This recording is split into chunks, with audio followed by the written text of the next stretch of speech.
Buenas tardes amigos, hoy es 8 de noviembre, por la tarde estamos grabando este video de la otra campana número 10 relacionada con la actualización de la situación nacional e internacional desde la perspectiva del nacionalismo y la cosmovisión tradicional del catolicismo.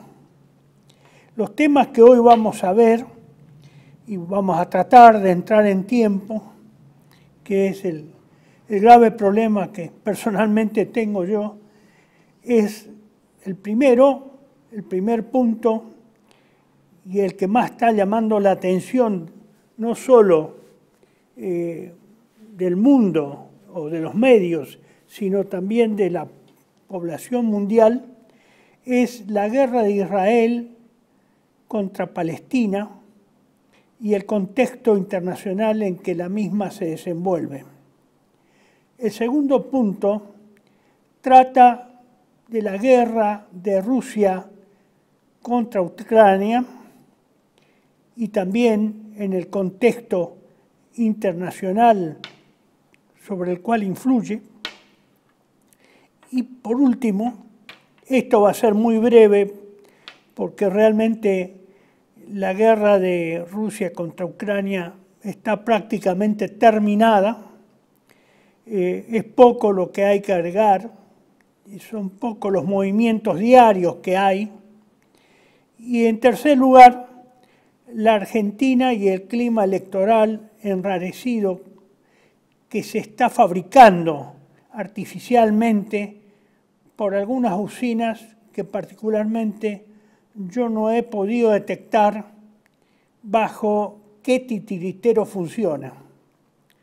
Pero tengo la percepción de que algo se está moviendo acá, algo extraño, algo prefabricado, algo intencional para provocar una grave crisis o que todo este proceso electoral desemboque en una crisis incontrolable.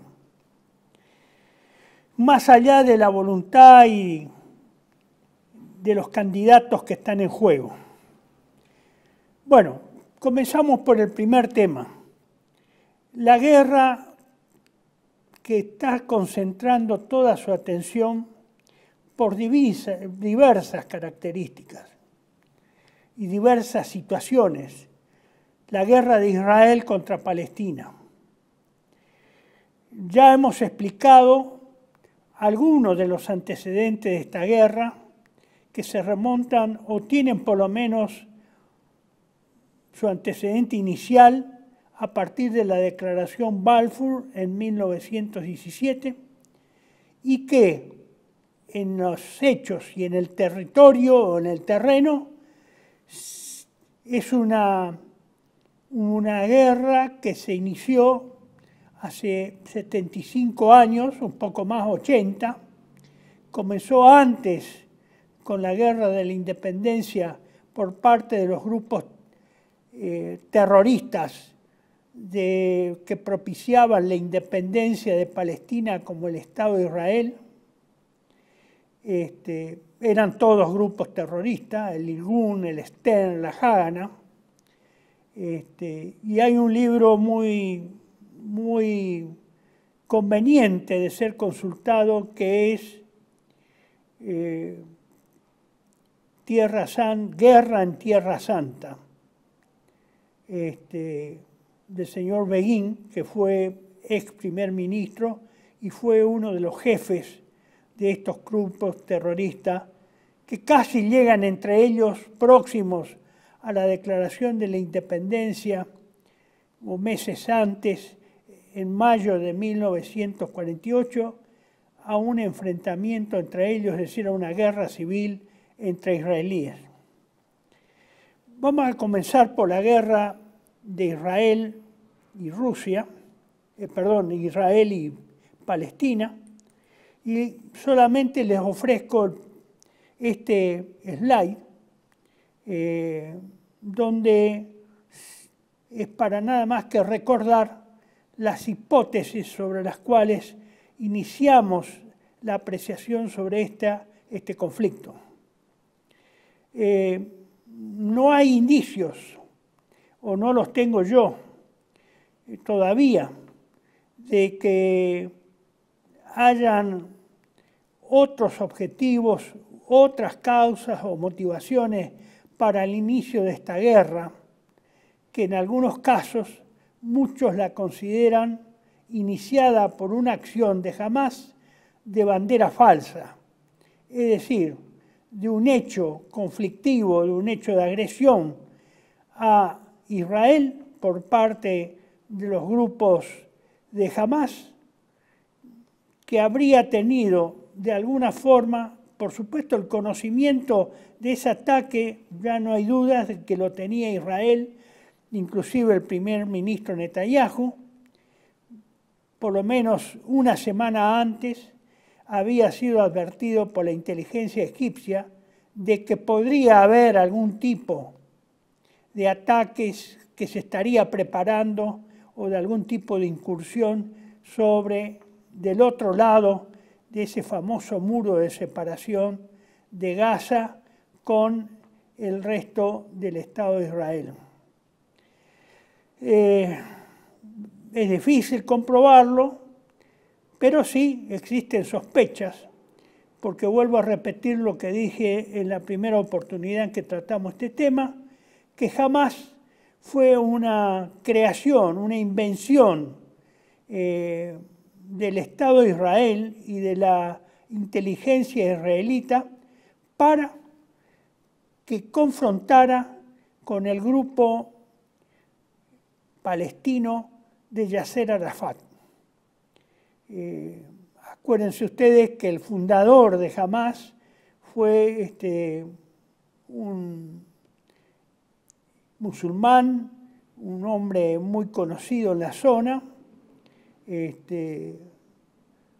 Youssef, creo que era el apellido, o Yassin, perdón, que él fue el que dio esa iniciativa, digamos, hizo esa creación o fundación bajo su amparo, su respaldo. Pero hay que tener en cuenta que Hamás es parte de la organización de los hermanos musulmanes.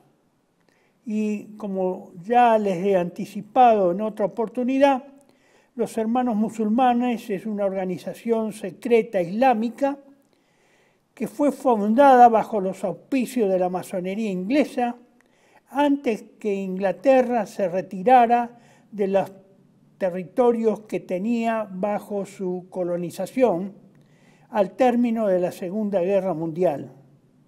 Muy previsores los ingleses, y a través de su instrumento que le es muy íntimo y es también producto de su creación, la masonería, ellos hacen una conducción desde fuera del poder, fuera del poder de las antiguas colonias, a través de la masonería, a través de la infiltración de la masonería, una masonería con miembros islámicos, y en la cual comienzan a crear estos problemas, primero bajo un barniz religioso y luego político-religioso.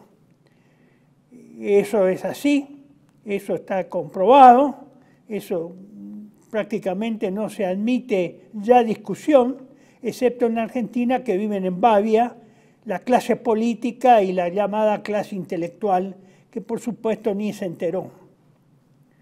Bueno, seguimos con el otro slide, que es nada más para que lo recuerden, cómo fue la involución de la ocupación árabe-palestina, islámica, de lo que era la antigua Palestina, que en el primer cuadro, a la izquierda, en la parte superior, en el ángulo superior izquierdo, ustedes la ven completamente verde, y eso fue en 1947, y que en el 2006, según este esta reproducción o representación de la ocupación, lo verde se transforma en un pequeño sector sobre el Mediterráneo, en la zona de Gaza, y luego en la Cisjordania, cada vez más retaseada, más ocupada por colonos judíos, y ya ni siquiera quedan los rastros que todavía existían en 1967, en la guerra del Yom Kippur. Esto es para recordarlo, cómo involucionó prácticamente a estar con un 97% de ocupación árabe e islámica y solo un 2,5-3% de población judía, y pasó en el 2006 y ahora casi totalmente a un 87% de población judía y de ocupación de la tierra judía y apenas un 13% de la ocupación árabe islámica, cristiana. El otro mapa que sigue a continuación es también la misma reproducción, nada más que está señalada especialmente en rojo, con un círculo rojo, como ustedes pueden apreciar, el sector de cada una de las representaciones, de los segmentos que representa la ocupación israelí y palestina, respectivamente, y llamar la atención sobre los porcentajes iniciales y el actual, lo cual expresa una enorme involución de la situación de la ocupación árabe islámica en la Palestina respecto a 1947, a finales de la ocupación británica de ese territorio.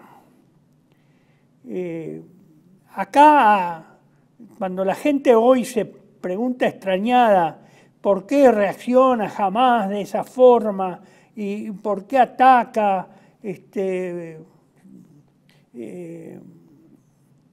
violando todos los derechos humanos y asesinando a la población civil y demás cuestiones, deben recordar que en este lapso de 85 años permanentemente hubo una situación de conflicto, de ataques de las aldeas, de expulsión violenta de la población original palestina de los territorios o de los terrenos o de las propiedades que venían ocupando desde el año 70 después de Cristo, y que llevan generaciones y 2000 años o 1900 años ocupando ese territorio sin solución de continuidad, salvo los conquistadores, ya sean griegos, romanos, turcos y demás, que fueron turnándose en la ocupación del Medio Oriente. Bueno, el origen está ahí, en un conflicto permanente, en una guerra permanente donde los árabes, islámicos y cristianos prácticamente fueron privados de su propiedad privada, tanto que se habla de la propiedad privada, privada de sus derechos, y pasaron a una situación de refugiados concentrados en grandes, grandes en cuanto a la cantidad de personas hacinadas en los campos de refugiados. Gaza, precisamente, fue uno de los grandes campos de concentración de refugiados, particularmente a partir de 1967, luego de la guerra de los 7 días. Luego siguió la de 1973, donde eso se incrementó y fue mayor la cantidad de gente árabe, islámica y cristiana que fue expulsado de sus propiedades y de sus alojamientos, las que habían sido habitados por siglos por sus familias y antecesores. Bueno, no se olviden de visualizar el tamaño de Gaza que se exhibe en este gráfico. Aparentemente así es grande, pero esto en realidad tiene muy pocos cientos de metros cuadrados o miles de metros cuadrados, y donde ahí se dice que hay aproximadamente habitándolo 2.400.000 palestinos. No es grande, es muy chico, ustedes lo ven por las fotos de los que se emiten diariamente como resultado, para mostrar los resultados de los bombardeos judíos o israelíes. Así acá tiene una dimensión, pero si ustedes miran el mapa que está al costado en el ángulo inferior derecho, va a ver que la proporción de Gaza respecto al territorio de Palestina es mínimo.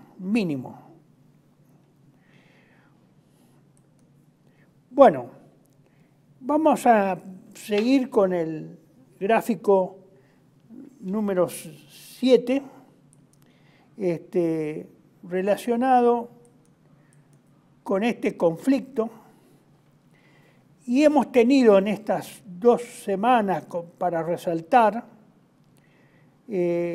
aparte de que ya todos sabemos que Israel y las tropas de Israel habían penetrado en el territorio de Gaza, cortaron el territorio de Gaza en una zona norte y en una zona sur. Aparentemente estarían aislados ambos territorios, el norte y el sur, pero me temo que debajo de la superficie la comunicación sigue a través de los famosos túneles de que tanto se hablan, y que debe haber uno o más túneles, o no sé cuántos, que existen con una profusión, depende de la zona que en la superficie esté habitada o no, o muy densamente habitada. Como los bombardeos israelíes han sido enormes y la acción de las tropas terrestres israelíes también han sumado con la artillería y con la ocupación física de abrir esa brecha y separar la zona norte y sur de Gaza, produjeron muchas bajas civiles, especialmente de niños. Esa indignación por esos hechos que produjo Israel constantemente, diariamente, en la zona, fue percibido por el mundo. La gente se ha manifestado y ha expresado su rechazo y su repudio a esos asesinatos colectivos. Prácticamente son asesinatos colectivos, a un pueblo que no tiene fuerzas armadas, que no de Hamás o elementos armados de Hamás, que no pasan de ser una guerrilla tal vez con algún armamento moderno, pero carecen de sistemas de apoyo antiaéreo y por supuesto de radares, sistemas de radares, de misiles contra aviones, es decir, que no hay ningún tipo de defensa aérea que pueda inducir a los israelíes a ser más cautos y menos atrevidos en sus bombardeos. El secretario general de la ONU, el señor Guterres, dijo que Gaza se está convirtiendo en un cementerio de niños e instó a un alto al fuego inmediato. Eso ocurrió el lunes en oportunidad que usó de la palabra o se dirigió públicamente al periodismo en las Naciones Unidas. En tal sentido, el Ministerio de Salud de Gaza, que administra, es del grupo Hamas, que administra la zona de Gaza desde el 2006, anunció este lunes, el 6 de noviembre, que el número de muertos por los bombardeos israelíes es de 10.022. Esto fue el lunes. 10.022 personas, entre ellas 4.104 niños y 2.641 mujeres. Es decir, en total, entre niños y mujeres, de 6.700, un poco más de 6.700 mujeres y niños. El número de heridos en los últimos 31 días ascendió a 25.408. Y digo bien, 31 días. Se ha cumplido ya ayer 30 días de la incursión de Hamas en Israel y por lo tanto de la iniciación de este conflicto entre Israel y Hamas. Pasamos al número 8.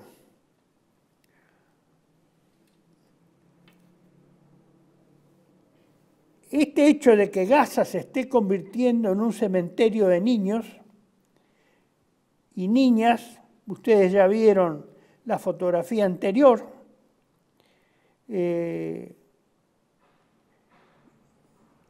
realmente llama la atención porque han sido bombardeadas también las inmediaciones y varios hospitales de la zona de Gaza.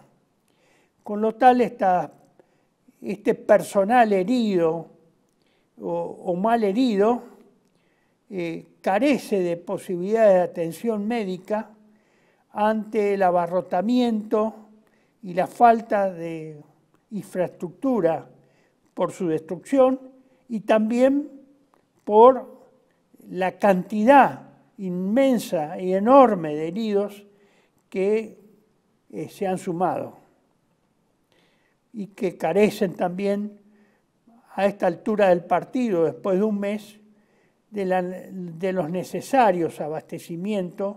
Inclusive se nota que hay luz en algunos sectores de los hospitales, pero pareciera ser que no todos los hospitales están iluminados, sino ciertos sectores. Guterres agregó que el régimen israelí está atacando simultáneamente a civiles, hospitales, campos de refugiados, mezquitas, iglesias o instalaciones de la ONU, incluidos refugios. Nadie está a salvo de los ataques israelíes. Añadió que debemos actuar ahora para encontrar una salida a este brutal, horrible y agonizante callejón sin salida de destrucción. La catástrofe que se está desarrollando hace que la necesidad de un alto el fuego humanitario sea más urgente cada hora que pasa. Hasta el momento, Israel se ha negado obstinadamente a conceder un alto el fuego, a permitir un alto el fuego, ya sea para el reabastecimiento de esa inmensa población que está en ese lugar, en ese campo de concentración, porque en realidad es un campo de concentración o un campo de refugiados. Pero el primer ministro israelí, el señor Netanyahu se ha negado en todas las instancias durante un mes de no permitir ni no acceder a un alto al fuego.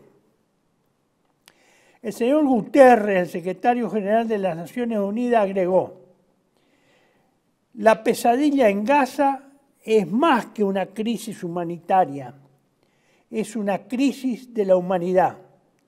Y creo que este señor lo define bien. Gaza, en estas instancias y en este bombardeo sangriento que está realizando el Estado de Israel a la zona de Gaza, es una grave crisis de la humanidad, una grave crisis de los valores espirituales, morales y del derecho de guerra en esta zona de Gaza durante estos 30 días. Ha habido realmente un genocidio y muchos lo califican de esa forma a las matanzas de civiles, de miles de civiles, y a la cantidad de heridos que ha provocado. Realmente se trata de una grave crisis de la humanidad.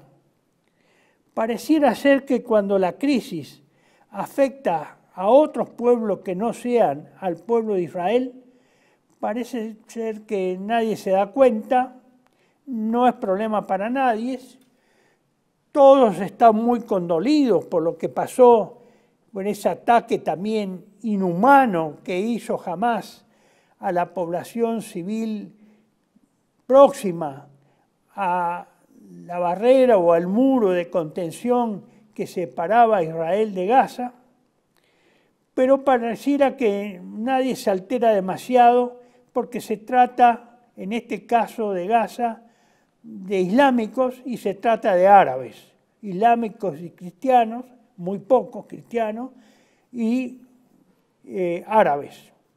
Ahí son toda esa población, prácticamente no creo que haya población que no sea árabe, desde la perspectiva racial, ¿no? Toda esta situación que también se ha extendido por el mundo, de inquietud, de protesta, de repudio, de rechazo al Estado de Israel por estos bombardeos, ha dividido a la comunidad mundial, marcadamente está dividida, entre los partidarios de Israel por un lado y los partidarios de Palestina por otro, y en un tercer lugar a los que se expresan o se identifican como neutrales. Ustedes ven acá en este gráfico que se exhibe, los colores dominantes son el amarillo, que son los favorables a Israel. Hay un amarillo más tenue, pero los que apoyan a Israel y los que apoyan más. Es una diferencia muy tenue del color amarillo. Después ven un color rojo, morado, fuerte y otro más tenue, que corresponde a los que apoyan a Palestina. Y ustedes pueden apreciar que todo el Medio Oriente ya completamente, y el norte de África y algunas zonas del sur de África, como Sudáfrica, apoyan en general, algunos con mayor intensidad y otros con menor intensidad, pero apoyan al régimen o al sector palestino. Y los que están en verde son los estados neutrales. Ustedes ven que en América del Sur, mayoritariamente por las extensiones de Brasil y Argentina, son, los que ocupan la mayor proporción de neutrales, pero también Chile, Bolivia, Venezuela, se han manifestado en favor de los palestinos. Inclusive Bolivia rompió relaciones con el Estado de Israel y Chile ordenó retirar sus embajadores en la semana anterior. Brasil y Argentina pivotean en una neutralidad difícil de determinar al detalle. Acá en Argentina, por la impresión que yo tengo, hay un ambiente muy favorable al Estado de Israel. Además, todos los medios de comunicación baten el parche permanentemente, o ahora menos, en estos días mucho menos, pero los 3 primeros días, a partir del 7 de octubre, prácticamente estábamos en presencia de una cadena internacional de medios de comunicación haciendo, digamos, apoyando decididamente al sector del Estado de Israel. Yo nunca había visto una cosa de esa naturaleza. Es como si se hubiera estado en cadena durante 3 días por lo menos. Todos los canales del Estado y privados, es decir, era una sola voz que se sentía a favor del Estado de Israel y favoreciendo a la acción de represalia judía, pero eso se ha ido estirando, salpicando con otros contenidos, y hoy diría que la tendencia es la misma en cuanto a cuál tiene la supremacía en el apoyo, pero es menos intensa en tiempos de duración. Esto realmente para nosotros debería ser un motivo de preocupación, porque me da la impresión de que acá en Argentina la masa de la población, como en los Estados Unidos, a pesar que en Estados Unidos es totalmente, y Canadá es totalmente amarillo el hemisferio norte, México también tiene una posición neutral y algún país de Centroamérica, pero acá estamos en una situación de desinformación que nos llama mucho la atención, el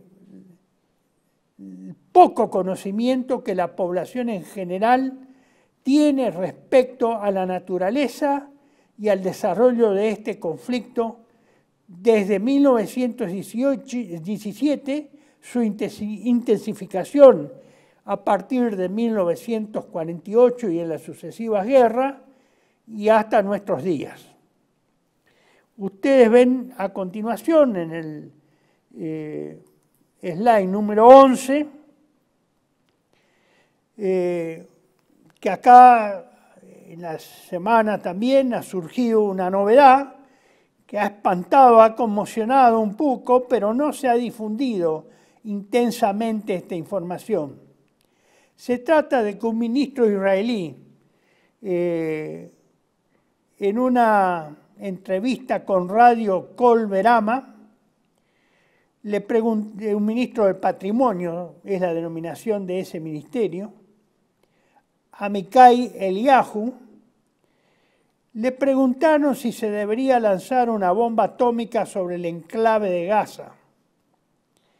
Y el ministro respondió: esta es una de las posibilidades. Eso fue el domingo 5 de noviembre, es decir, el domingo pasado. El comentario fue rápidamente desautorizado por el primer ministro Netanyahu, quien también suspendió al ministro de las reuniones de gabinete, es decir, lo apartó de su cargo transitoriamente. ¿Cuál es el problema de esto? es que por primera vez una autoridad del gobierno nacional israelí confiesa o admite que Israel tiene armas nucleares listas para ser utilizadas contra los palestinos. Se sabe, yo he tratado este tema de la opción nuclear israelí mucho tiempo, en la primera etapa de la otra campana, entre los años 2014 y 2015. Por eso les pongo en este slide número 11 las oportunidades y el número de video y la fecha en que fue emitido, porque me parece muy importante que se puedan recuperar estos videos, porque nadie en la Argentina lo ha explicado con los detalles con que lo hice yo hace 8 años. Ahí está el desarrollo y la explicación del desarrollo nuclear israelí, con muchos detalles inusuales para ese momento y que siguen siendo inusuales, porque acá nadie tiene conocimiento de eso, y si tiene conocimiento se hace el distraído, ya sea por miedo a la reacción israelí o judía, por no ser considerado un antisemita, o porque indirectamente apoya al Estado de Israel y es partícipe de los objetivos y aspiraciones políticas, espirituales y geopolíticas del Estado de Israel, o lo que también se llama el Estado judío, que tiene otra dimensión. Bueno, hacemos un corte y dejamos acá, y en un momento regresamos. Bienvenidos a CEPA, Centro de Estudios del Pensamiento Americano. Nuevo sitio web de cursos de formación en política, filosofía, historia, literatura, geopolítica, religión, psicología y más. Cursos de formación que reflejan el verdadero pensamiento americano. Lo invitamos a elegir el curso de su agrado ingresando en www.cepa.la.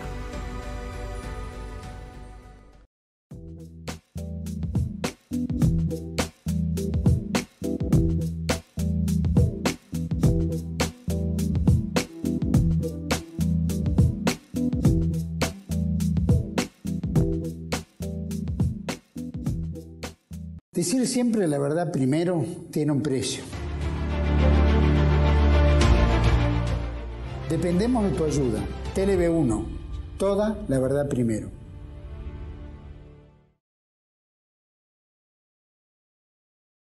Bueno, continuamos, estimados amigos, y señor director, le pido que coloque la placa número 11 para recordarle los videos que hablan sobre la opción nuclear israelí, que yo personalmente he desarrollado en el año 2015, en los meses de marzo, abril y mayo. Acá me aclara el director que en el canal de canaltelev1.com ustedes tienen los antiguos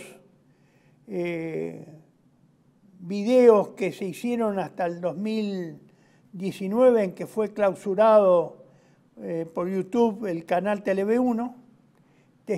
Estarían todos la totalidad de los videos que se grabaron en el periodo que hablamos, del año 2015 en este caso.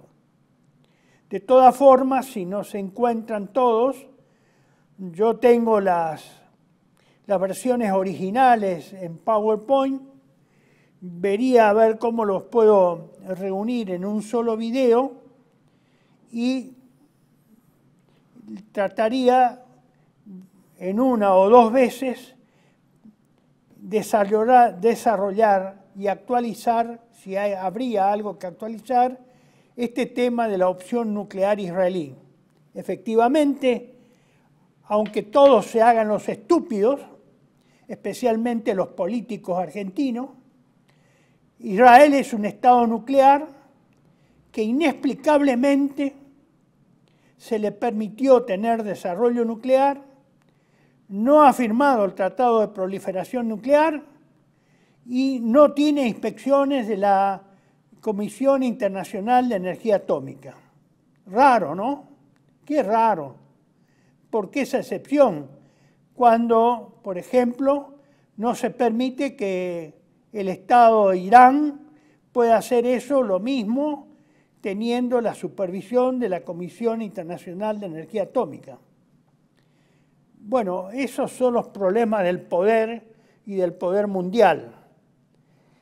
Hoy yo traje, ya vamos a hablar sobre una apreciación del coronel estadounidense retirado Douglas MacGregor, que es interesante por provenir de un militar norteamericano que supuestamente su país está apoyando calurosamente al Estado de Israel en esta operación de represión y de represalia del Estado de Israel, muy sangrienta, muy inhumana, como lo dice el secretario de las Naciones Unidas.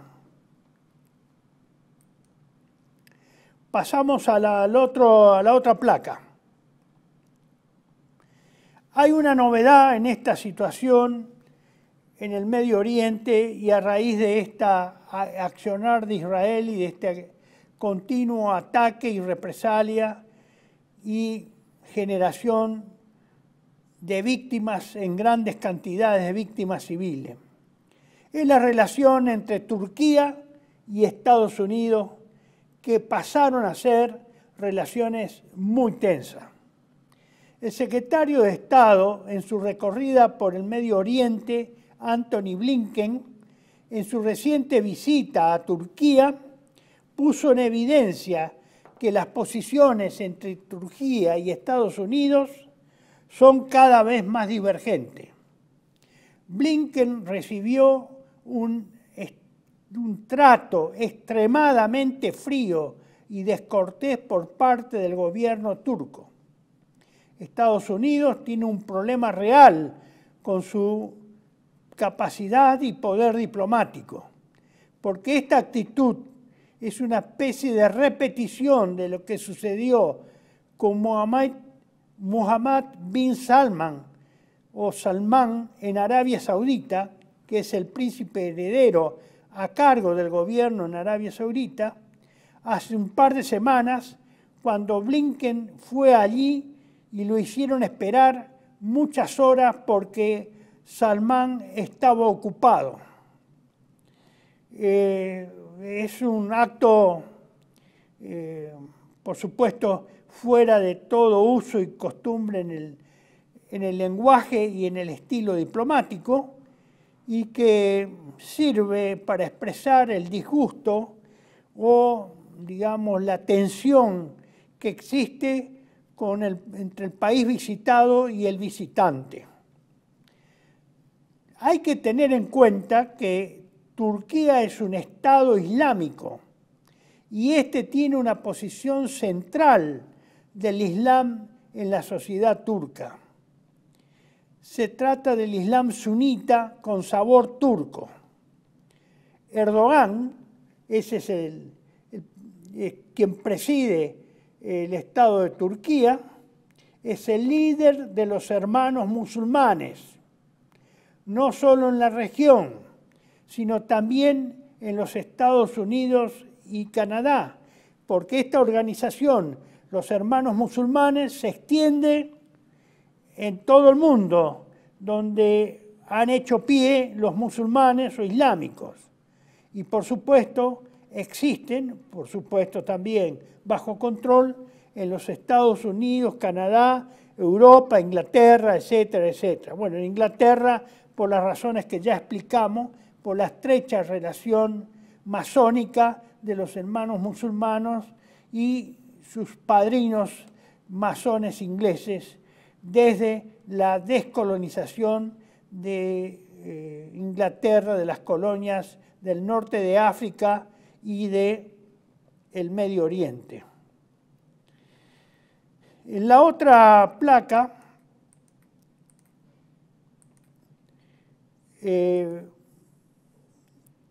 ustedes tienen una apreciación sobre este aspecto de los hermanos musulmanes y en relación a Turquía, qué representa, porque es fácilmente advertible que si no se conoce sobre el Estado de Israel y su accionar, menos se va a conocer el accionar y los objetivos y las dimensiones geopolíticas y del Estado turco.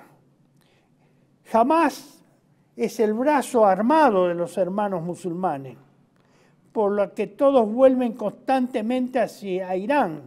Claro, se ha hecho ya a través de los medios de comunicación internacionales y mundiales, cuya propiedad, el 90%, está en manos del capital de personas relacionadas con el Estado de Israel, con la religión judía o con la raza judía, se ha hecho ya una costumbre señalar que los hermanos, que Hamás es un problema de Irán, que Irán es el que capitanea y es el que los alienta, es el responsable de lo que pasó en Gaza, etcétera, etcétera, etcétera. Pero Hamás no depende de Irán.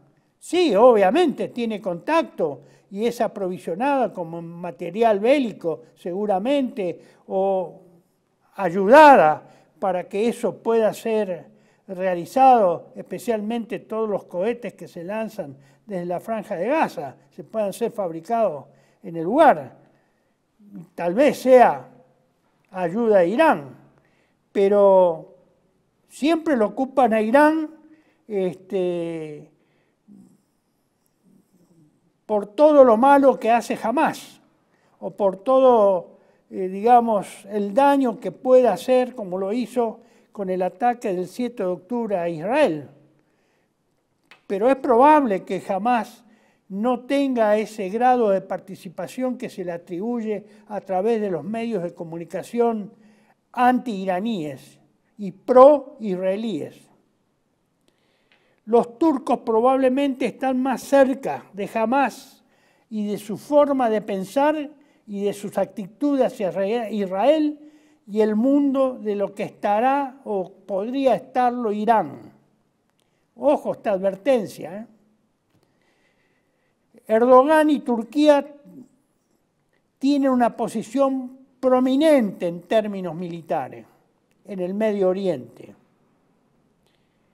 En principio, Turquía posee el ejército más grande de la OTAN, probablemente con la mayor o la más importante fuerza aérea.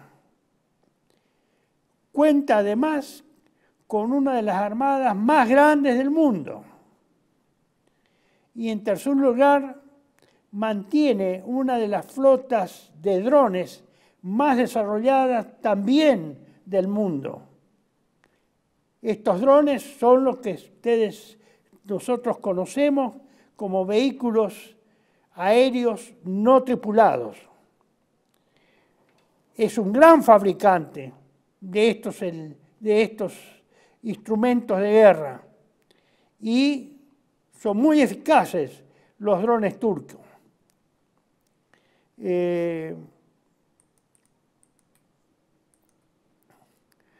Vamos a pasar ahora a una apreciación que hizo, como les anticipé, que hizo el coronel retirado de Estados Unidos, Douglas MacGregor. En un video, esto lo extraje de un video, lo traduje y lo puedo pasar parcialmente esta parte, porque es lo que más me ha llamado la atención proveniente de un oficial retirado, un oficial superior retirado del ejército norteamericano, para que vean que en Estados Unidos no hay una uniformidad total. Hay sectores que evidentemente no están de acuerdo con el gobierno actual del señor Joe Biden, y con el partido, ni con el Partido Demócrata, ni con el Partido Republicano. Entonces, conveniente tener la otra campana de lo que se opina en Estados Unidos y no solamente la que opina en favor del señor Joe Biden, del Partido Demócrata y de los intereses israelíes.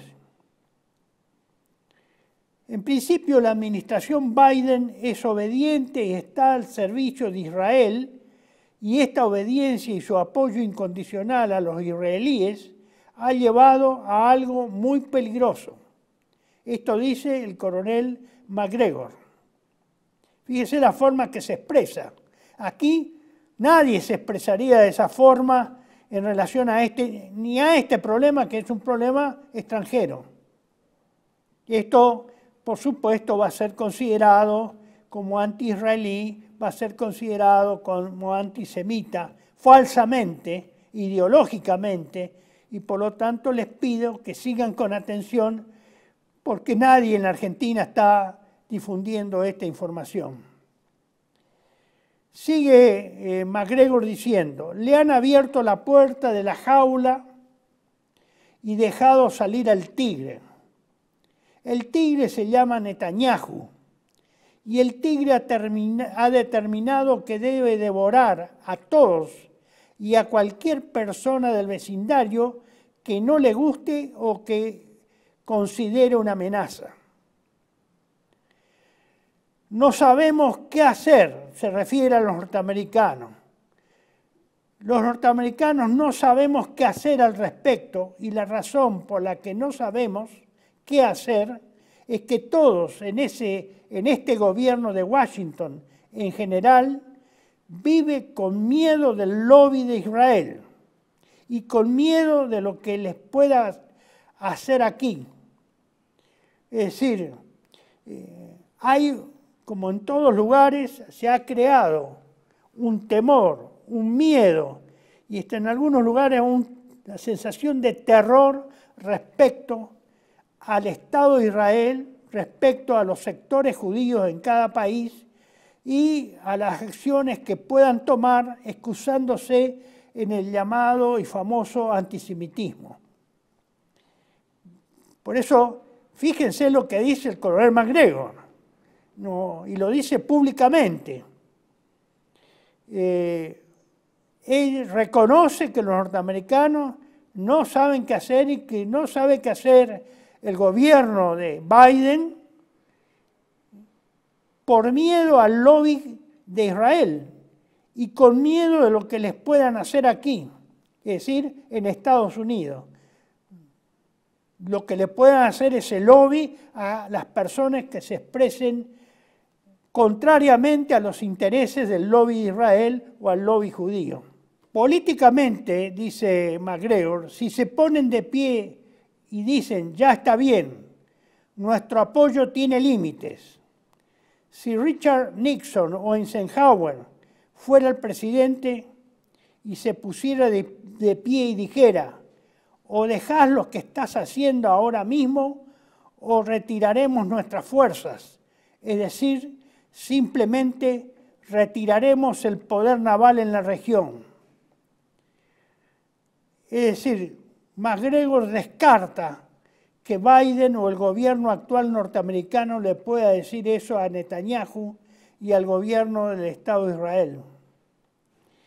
Él no ve que haya nadie como Nixon o como Eisenhower en el pasado que pueda tomar tales actitudes de fortaleza y poner límites al Estado al cual ellos se están apoyando y por el cual se están jugando también internacionalmente.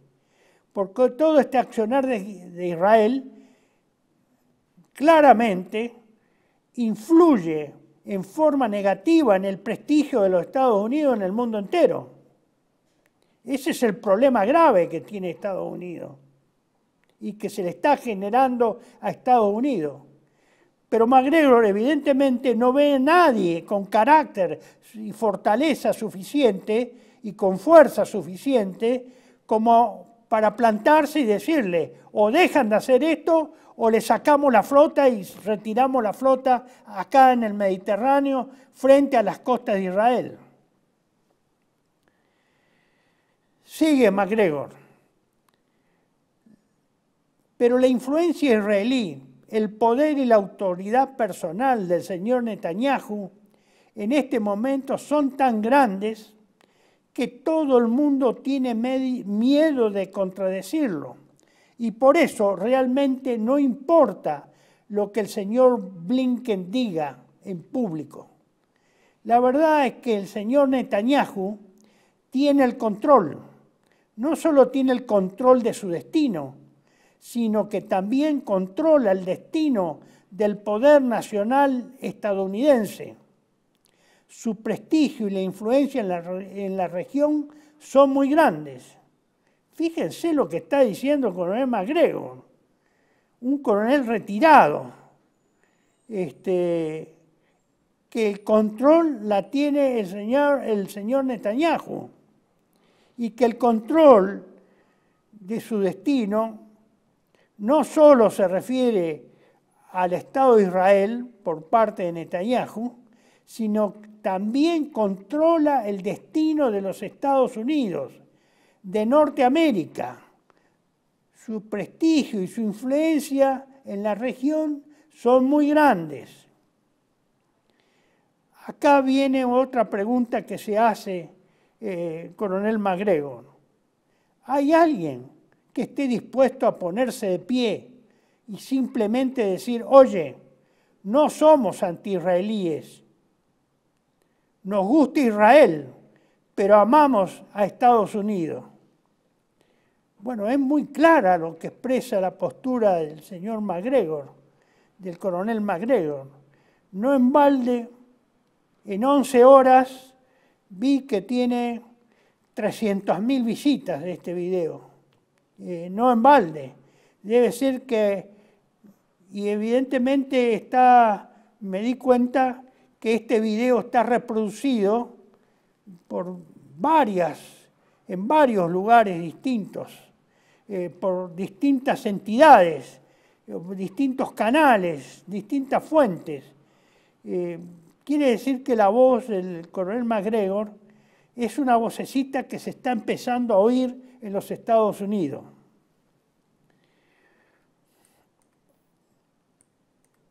Bueno, lo que dice el coronel MacGregor tiene su apoyo en la historia anterior. Por favor, si ponemos el slide número 17. Esta es una fotografía, un slide que yo presenté en otra, hablando del poder del desarrollo nuclear israelí en uno de esos videos. Yo saqué de ahí el que pude encontrar y el slide lo copié y lo integré a este presente video. Esto lo dijo el señor Sharon, que fue primer ministro de Israel y famoso general de la guerra de los 6 días y después del Yom Kippur y después de la invasión al Líbano en el 2006.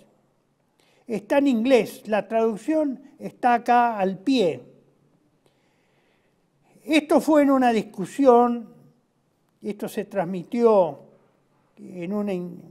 por radio, se hizo conocer por radio, en un diálogo con radio, en la que él le dice en una discusión entre jerarcas del Estado de Israel o altísimos funcionarios, uno de ellos en ese momento vivía y que estaba presente cuando parece ser que lo dijo Sharon, Shimon Peres. Cada vez que hacemos algo, le dijo, se nos dice que los Estados Unidos van a responder así o asá.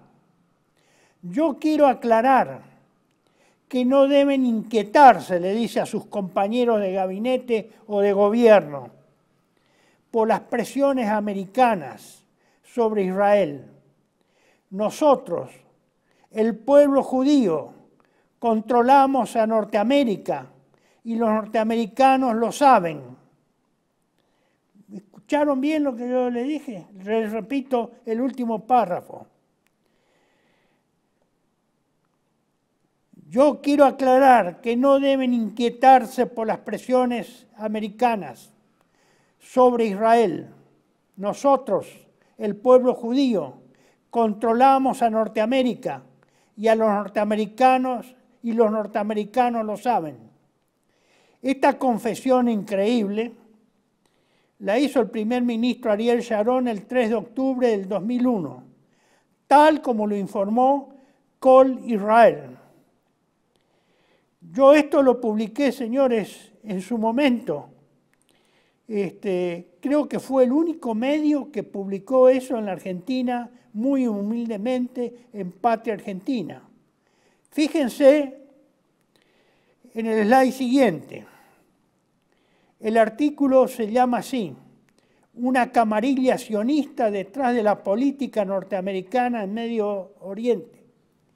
Fue escrito por Emmanuel Ratier, un autor francés muy célebre, muy famoso en Francia en su momento, y fue traducido del Monde et Vie el 9 de mayo del 2002.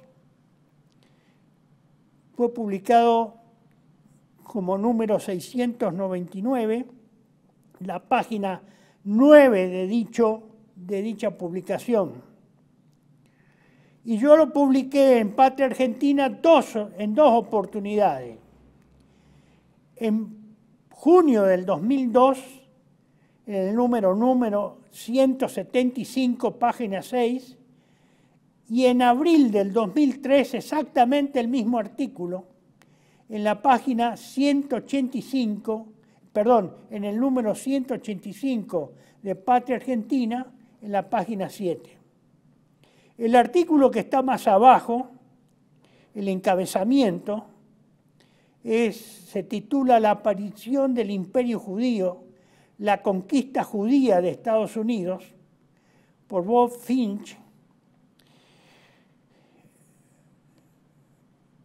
Acá están los datos, fue reproducción del artículo The Rise of the Jewish Empire, The Jewish Conquest of America, publicado el 10 de abril del 2008, y la dirección de internet,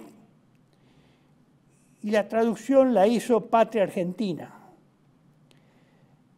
Acá, en estos dos artículos que son básicos para entender todo este proceso, que si muchos intelectuales, inclusive nacionalistas, o que se jactan de ser nacionalistas, lo hubieran leído a esos humildes 8 páginas del Patria Argentina, es probable que tuviera mayores conocimientos que lo que hoy, lamentablemente, observo que muchos ni conocen ni tienen idea de lo que ocurrió. Y no se hubieran, y obviamente, hubieran servido para esclarecer y ayudar a esclarecer el accionar que estaba realizando Patria Argentina. Sin embargo, quedamos siempre aislados y arrinconados por algunos que son más papistas que el Papa, ¿no? Pero bueno, traigo esto a colación porque esto no es que recién lo estoy haciendo conocer o recién se publica. Fue publicado en el 2003, hace 20 años. En el 2001, en 2002, hace 22 años. En el 2008, todo se ha publicado hace 5 años. En el 2008 son 15 años. Bueno, esto no se conoce en parte porque se ha negado en su momento no se ha querido reconocer que Patria Argentina estaba haciendo un esfuerzo por informar especialmente a los intelectuales y políticos argentinos, nacionales o nacionalistas. Prefirieron probablemente quedarse con las anécdotas, propio de lo que alguna vez nos catalogó el padre Castellani, el diletantismo. El diletantismo, el mal mayor o el mal total del nacionalismo argentino. Bueno, les presento otra prueba de esta situación. Es el slide 19. Esta es una apreciación, un artículo que yo publiqué en Patria Argentina en mayo del 2006, en el número 222, en la página 7. Reproduzco acá al costado la bandera que está en blanco y negro en el centro de la página 7 del citado ejemplar de Patria Argentina. Y le llamo el imperio, titulo el imperio conquistado, refiriéndome a que Estados Unidos actúa como un imperio conquistado y ha sido conquistado por el poder del Estado de Israel, por el lobby de Israel, por los poderes mundiales que controlan, que pertenecen al Estado de Israel o son parte de la comunidad judía internacional sin estar residiendo en el Estado de Israel, o es lo que se llama el imperialismo, o son parte o gran parte del imperialismo internacional del dinero, que fue así categorizado como una entidad política por Pío XI, no ayer, no hace 10 años, no hace 20 años, sino en 1930, en la encíclica Quadragésimo Anno. No es de ahora, no es recién. Y que ni siquiera se han enterado que esa categoría política que instaló en el conocimiento del análisis político Pío XI, fue en 1931, con la encíclica Quadragésimo Anno, ni siquiera lo repiten ni lo citan los que ya fueron llamados sacerdotes del tercer mundo o curas progresistas de la Iglesia Católica, que tanto abundan en la actualidad y controlan a la Iglesia en estos momentos. Hay una gran cantidad, una tremenda ignorancia en muchos de estos personajes. Gran ignorancia. Yo les recomiendo, esto está en internet, esta hoja está completa, el artículo completo, en inglés y en castellano, en el blog de Patria Argentina. Ustedes tienen acá la dirección del blog, la pueden levantar, la pueden copiar en el blog de Patria Argentina. Bueno, no sé qué más podría haber hecho. Bueno, no hice más porque no pude o no tuve la suficiente generosidad de parte de mis compatriotas en ayudarme a hacer esta difusión. Ahora ya es demasiado tarde, o muy tarde. Y finalmente, como documentación que avala lo que le estoy explicando, vemos el slide número 20, que es un encabezamiento de un boletín del Centro Cívico Patriótico, número 122, del 11 de mayo del 2006, y que recibe por título El lobby judío o el lobby del Estado de Israel y la política exterior de los Estados Unidos.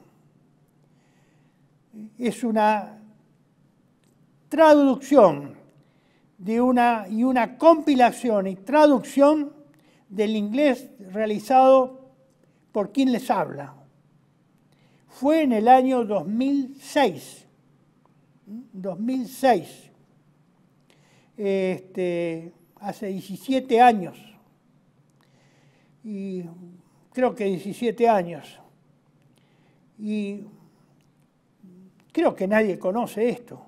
Inclusive no quise agregar, para no perder más tiempo, la imagen del artículo que salió con el mismo título: el lobby de Israel y la política exterior norteamericana, que salió en La Nación. Extrañamente salió en La Nación, pero también lo tengo y lo he presentado en alguno de esos videos que le he citado más arriba, pero lo tengo. En la próxima oportunidad que hablemos de este tema, lo mostraremos para que no queden dudas. Bueno, pasamos al segundo punto que es motivo de este video y que ya estamos al toque de campana. La guerra Rusia-Ucrania en el contexto internacional. Solamente este concepto les voy a expresar. Ucrania ha colapsado, ya ha colapsado. Ucrania está derrotada.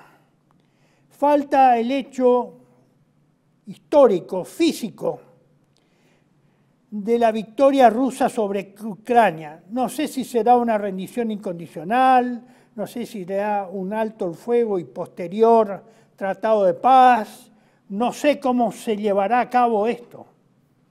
No sé si esto a lo mejor continúa la belicosidad ucraniana. Creo que a través de operaciones de guerra de guerrillas, no creo que la población ucraniana pueda resistir más guerra en el territorio de Ucrania. Tengan en cuenta que la mitad de la población de Ucrania, entre muertos, exilados, refugiados, ha salido del país, más de la mitad. Está destruida toda su infraestructura. Es imposible, está ocupada casi el 25%, por ahora el 25% de su territorio. Su ejército está derrotado y no tiene capacidad de penetrar la primera línea de defensa rusa. No ha podido, en la famosa ofensiva de Zaporilla, no ha podido penetrar ni llegar a la primera línea de defensa llamada Sorovikin. No ha podido penetrar ni romper esa primera línea. Lamentablemente Ucrania, o por suerte, no sé, así se termina esta continuo de sangre de una nación tan valiente y tan importante como Ucrania, cuyos muertos se calcula que rondan los 500.000 bajas y otras 500.000 bajas de heridos graves, que van a quedar con deficiencias muy graves para el futuro y que no tienen esas, digamos, Ucrania está en una situación de indefensión muy grande y que no tiene salida.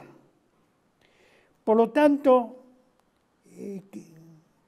esta frase, Ucrania ha colapsado y está derrotada, necesita solo un hecho histórico o un hecho físico que indique el día, el mes y el año en que deja de combatir y cesa la guerra tan descabellada que ha llevado su dirigencia. Por pronto, además de lo que le expresé respecto a sus debilidades en relación a Rusia, el gobierno de Ucrania en este momento está en una lucha interna muy grave.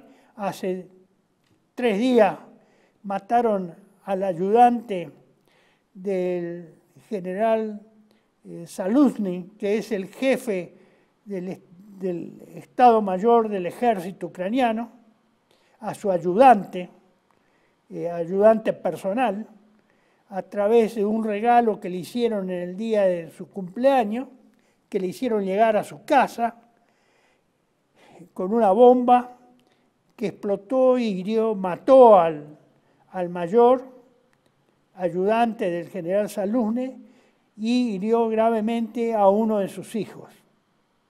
Parecía que era una especie de un regalo de estilo militar, de unas copas o unos artefactos agrandados de las granadas que usan en Ucrania, pero no que eran huecas, no que era el recipiente vacío, sino que evidentemente una de esos recipientes estaban con explosivos y le explotó, debe haber sido en pleno rostro, en plenas manos del ayudante del general Zaluzny.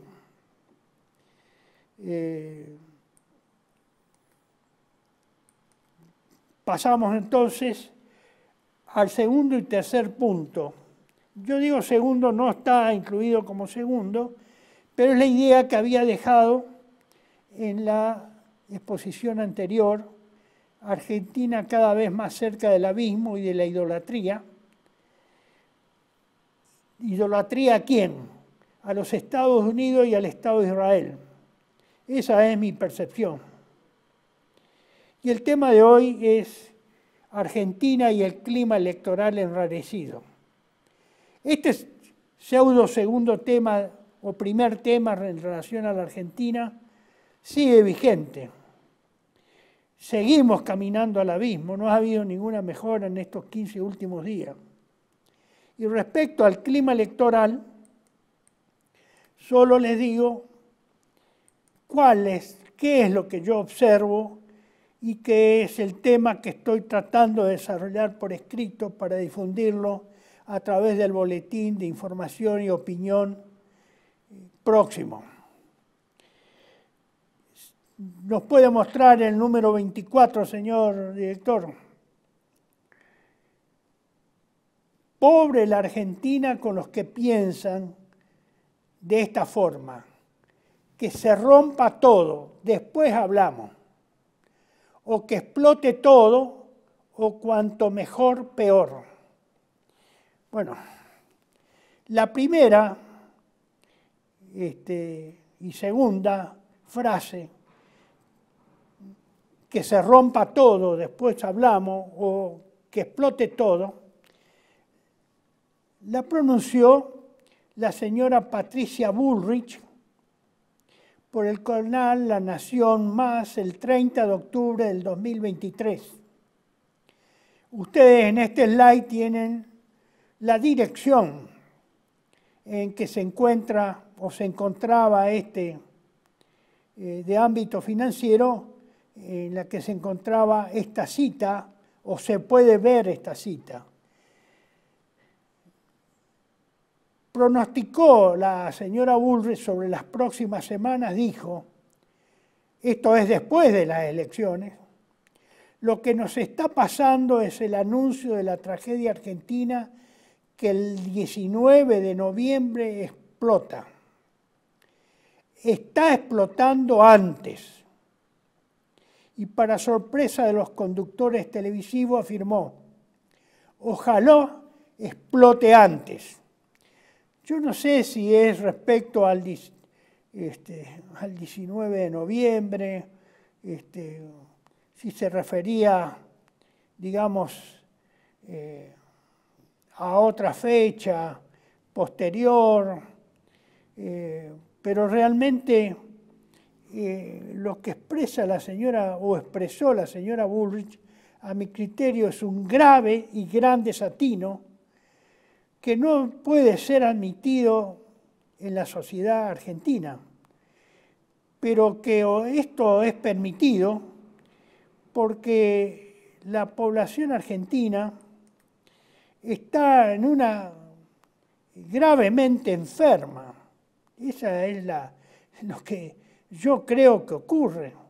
Está gravemente enfermo.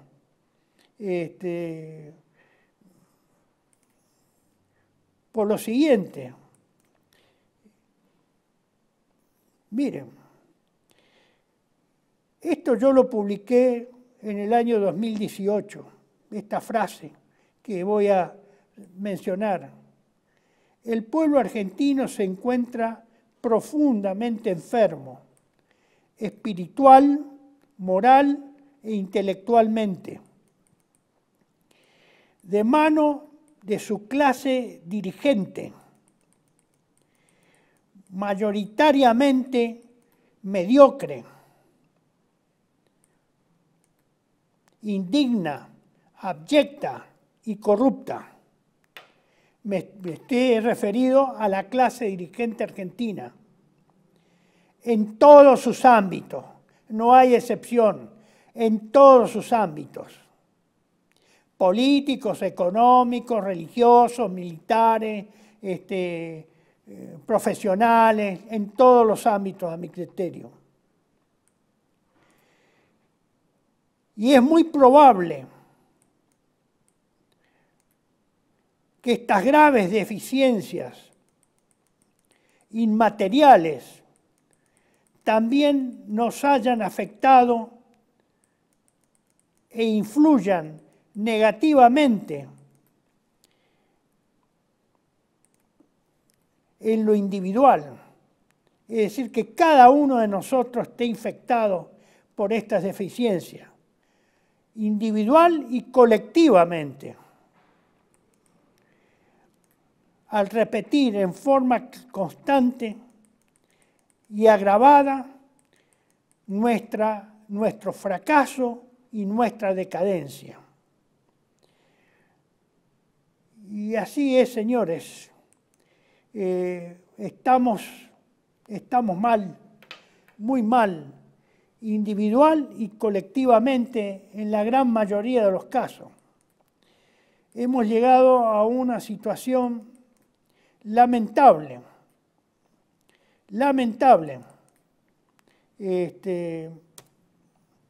y que nos debe preocupar, porque somos víctimas de una gigantesca operación dialéctica operativa. La dialéctica utilizada como un sistema operativo que domina y ha intoxicado actitudes, opiniones, pensamientos de gran parte de la población del país.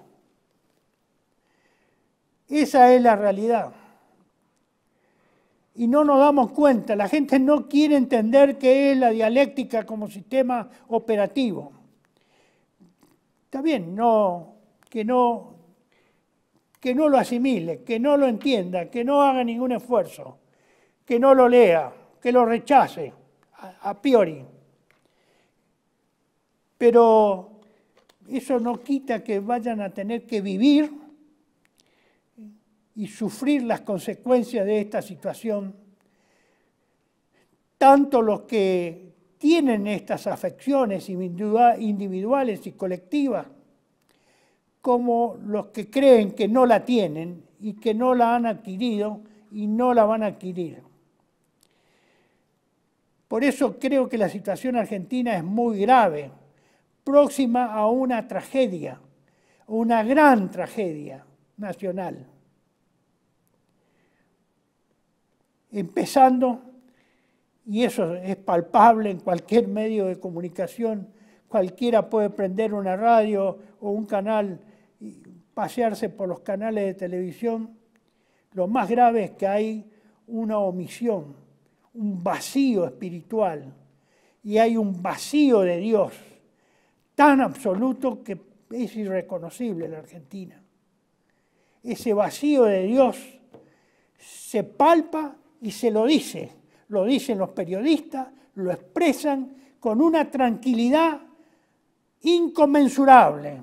No se les pasea el alma por el cuerpo ni nada por el estilo, con una frialdad absoluta, como si nada estuvieran diciendo. Y hay una agresión hacia Dios, un ataque a todo lo que significa Dios y la divinidad, en la que nació y se desarrolló la Argentina, desde el primer día de la colonización de estas tierras.